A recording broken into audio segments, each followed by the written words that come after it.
So most people don't arrive to El Paso and get taken to the mission. Most people get to the airport in Juarez. But I was sent to El Paso and crossed the border there.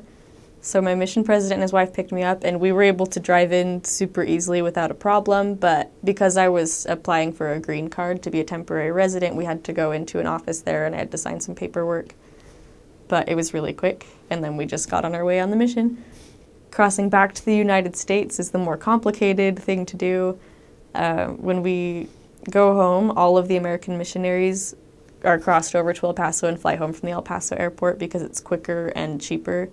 So one of the counselors, the mission president, took me. I was, again, the only American going home on my day, but usually it's a group, that I got taken up, and he had a pass to go through the fast lane across the border so he could cross in a few minutes. But if you don't have that, the line is really long and it can take a few hours to get into the United States because you're waiting in this line of cars.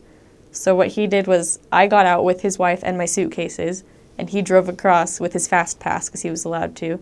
And then we walked over the bridge that is the border. It was really steep and with suitcases, so it was a really good workout.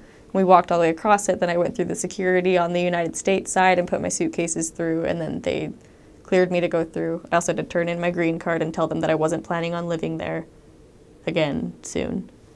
So that was what it was like. It's kind of like an airport security, but maybe not as elaborate.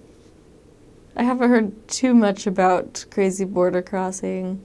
Mostly any experiences I have are with immigration laws that we were having to follow being there as foreigners, because you have to renew your green card after having been in the country for a year.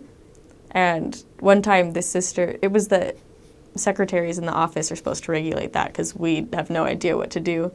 And there was a sister who had gone way past her year mark without having renewed her green card when the elders realized that she hadn't done it. And she had to travel between Juarez and Casas Grandes a few times. And in order to do that on the charter bus that you take, you have to have your green card. And so I think she did it like 3 times. The first time she had like an expired paper saying that it was in process, and they said, that's expired. She said, oh, it's the wrong one, and they let her go anyway. The one time she pretended that she didn't speak Spanish, and the elders were like eventually they got her onto the bus to go to Casas Grandes. It was kind of crazy. So, stay on top of your green card. But yeah, nothing too crazy, really. On the Mexican side, it's harder to get to the United States. A lot more complicated. Don't lose your passport or your green card.